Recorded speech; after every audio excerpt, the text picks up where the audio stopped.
Welcome to science channel. आज हम पढ़ने जा रहे हैं types of chemical reactions. Type of chemical reaction, इसमें फर्स्ट रिएक्शन है एडिशन रिएक्शन। इसको कॉम्बिनेशन रिएक्शन भी कहते हैं। इसके अंदर substance to or more substance react with each another and make to one substance that is called addition reactions। इसमें दो या दो से अधिक सब्सटेंस रिएक्ट करके सिंगल प्रोडक्ट का निर्माण कर लेते हैं, इसलिए इसे कहते हैं एडिशन रिएक्शंस। यहाँ इसकी डेफिनेशन देखें तो डेफिनेशन हो जाएगी two or more substance get combined to give a product. दोबारा सुनिए, two or more substance get combined to give a product. यहाँ पर एग्जाम्पल के तौर पे हम लें तो एग्जाम्पल हम ले सकते हैं C+O2। Carbon and oxygen react with each another and formed CO2। Carbon dioxide का निर्माण कर लेते हैं। कार्बन और ऑक्सीजन आपस में रिएक्ट करके कार्बन डाइऑक्साइड का निर्माण कर लेते हैं। इसी तरह से hydrogen and oxygen react with each another and make to water H2। ये कहलाएगी आपकी एडिशन रिएक्शन। सेकंड बात जो टाइप्स है केमिकल रिएक्शन का वो है डिस्प्लेसमेंट रिएक्शन। सेकंड है हमारी डिस्प्लेसमेंट रिएक्शन। इसके अंदर अधिक क्रियाशील जो मेटल्स है वो कम क्रियाशील मेटल्स को रिप्लेस कर देती है, इसलिए इसको कहते हैं displacement reaction. Displacement reaction means in A compound molecule and atoms or a groups in a compound molecules and atoms or groups displaced by the another atoms or groups, that is called displacement reactions। इसके अंदर एक substance ions molecules या एक groups दूसरे groups को उसके पहले से रिप्लेस कर देता है, इसलिए इसको कहते हैं डिस्प्लेसमेंट रिएक्शन। एग्जाम्पल के तौर पे हम देखें तो Zn यानी जिंक की रिएक्शन हम सल्फ्यूरिक एसिड से करवा देते हैं, H2SO4 से करवा देते हैं, तो जिंक मेटल हाइड्रोजन को यहाँ से रिप्लेस कर देती है और बना लेता है जिंक सल्फेट और हाइड्रोजन गैस। बना लेता है जिंक सल्फेट और हाइड्रोजन गैस का निर्माण कर लेता है। इसी तरह से ये जो डिस्प्लेसमेंट है, ये डिस्प्लेसमेंट भी टू टाइप्स की होती है, single displacement and double displacement. Single displacement में केवल वन ग्रुप्स या फिर वन आयंस या फिर वन सब्सटेंस दूसरे वन सब्सटेंस को वहां से रिप्लेस कर देता है। जैसे देखिए यहाँ पर जिंक है,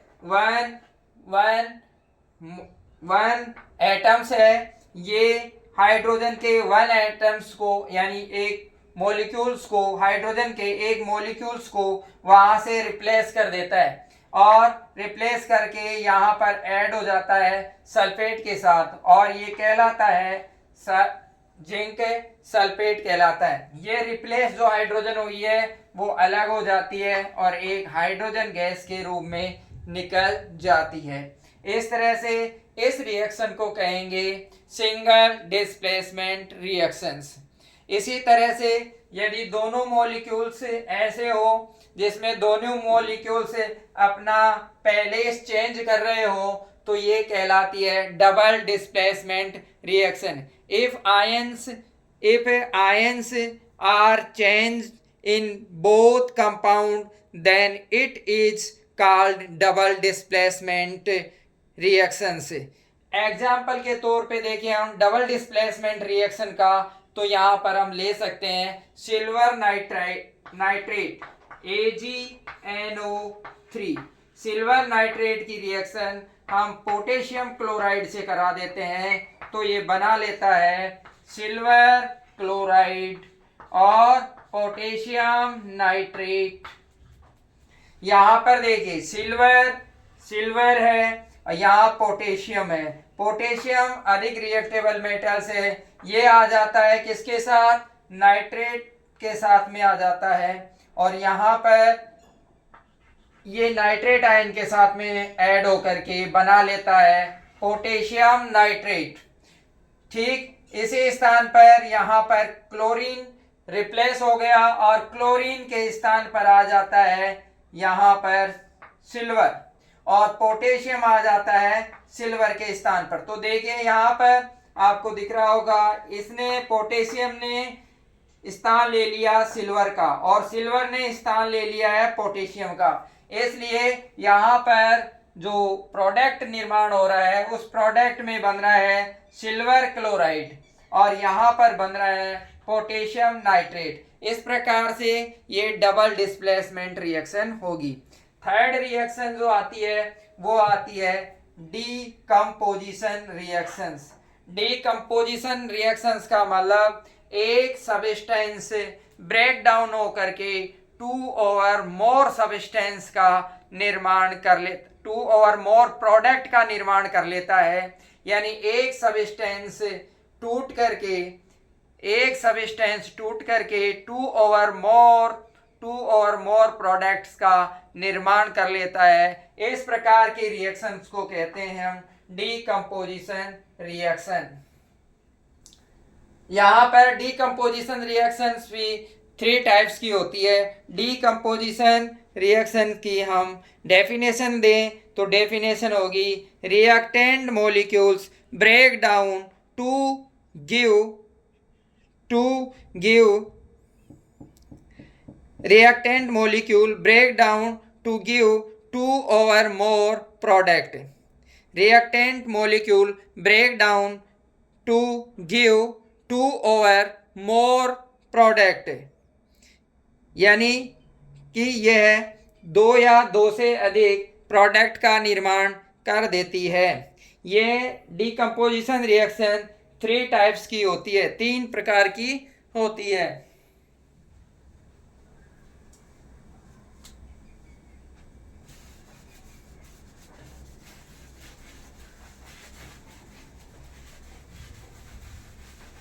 first types is electrical decomposition, यानी इलेक्ट्रिसिटी के द्वारा जब एक सब्सटेंस को ब्रेक डाउन किया जाता है तो ये कहलाता है इलेक्ट्रिक डिकम्पोजिशन। एग्जाम्पल के तौर पे यदि हम वाटर का डिकम्पोजिशन करें तो यहाँ पर हम वाटर का डिकम्पोजिशन इस तरह से इलेक्ट्रिक डिकम्पोजिशन हम करते हैं। यहाँ पर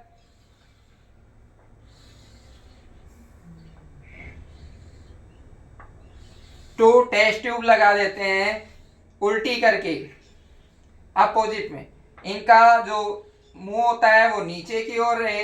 यहाँ पर एक इलेक्ट्रोड और लगा देते हैं और यहाँ दूसरा इलेक्ट्रोड लगा देते हैं। इसमें से एक होता है कैथोड और एक होता है एनोड, और जैसे ही इस सर्किट में हम इलेक्ट्रिसिटी का फ्लो करते हैं तो इसके अंदर जो वाटर है उसमें थोड़ा साल्ट डाल देते हैं ताकि ये इलेक्ट्रिसिटी का गुड कंडक्टर बन सके।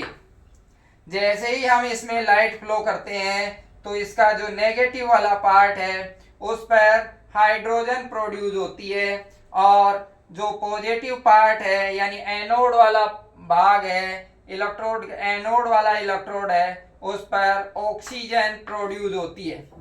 परंतु यहाँ पर देखिए H2O ब्रेक डाउन इलेक्ट्रिसिटी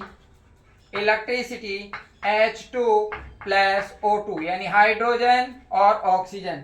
परंतु इसमें हम ये देखते हैं कि कुछ समय बाद जब इसको ऑब्जर्व करते हैं तो हम पाते हैं कि ऑक्सीजन के तुलना में हाइड्रोजन डबल प्रोड्यूस होती है। इसका कारण यह है कि जब वाटर के 2 मॉलिक्यूल्स को ब्रेक डाउन किया जाता है तो 2 मॉलिक्यूल्स हाइड्रोजन के प्रोड्यूस होते हैं और 1 मॉलिक्यूल्स ऑक्सीजन का प्रोड्यूस होता है। इसलिए जब वाटर का इलेक्ट्रोलाइसिस किया जाता है तो हाइड्रोजन ऑक्सीजन की तुलना में डबल उत्पन्न होती है। इसके बाद में सेकंड वाली देखें तो ये है थर्मल डीकंपोजिशन।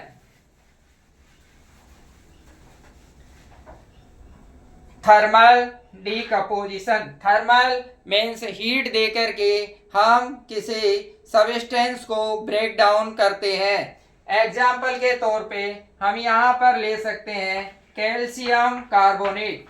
जब कैल्शियम कार्बोनेट को हीट दी जाती है तो ये ब्रेक डाउन हो जाता है calcium oxide plus carbon dioxide. Calcium carbonate एक स्टोन होता है और जब इसको हीट दी जाती है तो ये ब्रेक होकर के कैल्शियम ऑक्साइड बना लेता है, जिसे हम लाइम वाटर के नाम से भी जानते हैं। कैल्शियम ऑक्साइड को लाइम स्टोन के नाम से जानते हैं। कैल्शियम कार्बोनेट को जब ब्रेक डाउन किया जाता है तो ये कैल्शियम ऑक्साइड बनता है। यह भी एक स्टोन होता है और इसको हम लाइम स्टोन के नाम से जानते हैं। लाइम स्टोन के नाम से जानते हैं। इसी से आगे जाकर के लाइम वाटर का निर्माण होता है और कार्बन डाइऑक्साइड इन्वायरमेंट में चली जाती है। लाइम स्टोन से, कैल्शियम ऑक्साइड से लाइम वाटर का निर्माण इस तरह से होता है। कैल्शियम हाइड्रोक्साइड, ये निर्माण हो गया लाइम वाटर का और इस लाइम वाटर को ही हम चूना या सफेदी कहते हैं। इस तरह से थर्मल डीकंपोजिशन में कैल्शियम कार्बोनेट ब्रेक डाउन हो जाता है। इसके बाद थर्ड डीकंपोजिशन का टाइप आता है फोटो डीकंपोजिशन। फोटो डीकंपोजिशन का मतलब होता है कि सनलाइट के प्रभाव से या प्रकाश के प्रभाव से किसी कंपाउंड का ब्रेक डाउन होना। यानी डेफिनेशन के रूप में हम देखें तो ये हो सकता है when A decomposition reaction is carried out by the light energy it is called photo decomposition. यानी यदि लाइट के प्रभाव से कोई सब्सटेंस टूट करके 2 और मोर प्रोडक्ट का निर्माण करता है तो इसे हम कहते हैं फोटो डीकंपोजिशन। इसलिए कहा गया है when A decomposition reaction is carried out by the light energy it is called photo decomposition. इसी तरह से when A decomposition reaction is carried out by the heating that is it is called thermal decomposition. इसी तरह से same definition है electric decomposition की। When A decomposition reaction is carried out by the electricity it is called electric decomposition। इस तरह से तीनों की डेफिनेशन सेम है। तीनों में इलेक्ट्रिक डीकंपोजिशन में हम इलेक्ट्रिसिटी को इंक्लूड कर देंगे, थर्मल डीकंपोजिशन में हम हीट को इंक्लूड कर देंगे और फोटो डीकंपोजिशन में हम लाइट यानी सनलाइट को हम इन्वॉल्व कर देंगे, लाइट एनर्जी को हम इन्वॉल्व कर देंगे। फोटो डीकंपोजिशन में हम एग्जाम्पल लें तो यहाँ पर आ सकता है सिल्वर क्लोराइड, सनलाइट, ये ब्रेक डाउन हो जाता है सिल्वर और क्लोरीन गैस के रूप में प्रोड्यूस होती है। इसी तरह से हम ले सकते हैं HBr, इसका नाम है हाइड्रोजन ब्रोमाइड। सनलाइट के प्रभाव से ये ब्रेक डाउन हो जाता है हाइड्रोजन और ब्रोमीन के रूप में। हाइड्रोजन और ब्रोमीन के रूप में ये ब्रेक डाउन हो जाता है और ये गैस के रूप में बाहर निकल जाती हैं। इस तरह से ये होगा आपका फोटो डीकंपोजिशन। आज के लिए बस इतना ही। गुड इवनिंग, जय हिंद, जय भारत।